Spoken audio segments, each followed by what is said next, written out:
muri Zimbabwe pazoshata manje nokuti pakuonekwa kuti VP Chiwenga aiwa vakumisa marallies aID Mnangagwa ari kunzi thank you rallies ekuti aiwa vanhu vamire slogan yavari kutaura yekuti aiwa 2030 ID anenge achiko zvinzi aiwa havachaenderani pachiwirano chavanga vakaita naID Mnangagwa chikuti after 2 terms aiwa mukomana obva astepa down Chiwenga ombopindawo. Saka pina muna uzvizere anotibva subscribe wolike otina on the bell icon.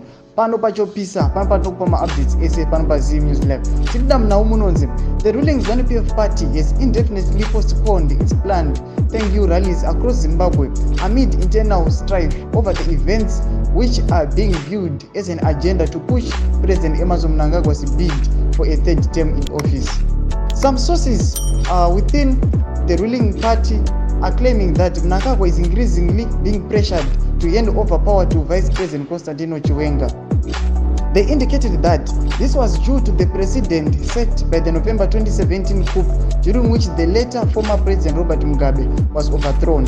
Newsday understands that under some unverified succession dynamics, Mnangagwa was supposed to serve 1 term and give power to the former army general. Ndo nawo dziripo dzikupisa panguva ino zvinzi aiwa havasina kukwira vangakaurana kuti aiwa Mnangagwa anogotonga kwe1 term obva apa Chiwenga chigaro, asi zvakazongoitika kuti akabva apinda mune yechi2 and then akuda kupinda mune yechi3 noti zvima-allies Mnangagwa ava kumukambenera achiti ID 2030 ID anenge achipo, saka ndo pava kukonana ndozvaira kuti marallies awo ambomisiwa. Saka chimbotudzai mafungiro enyu kuti chimbotudzai munofunga kuti kudii pamusoro penhau iyi. Aiwa pinai mucomment section medu tizi mafungiro enyu, musaka no subscribe or like, so notina on the bell icon.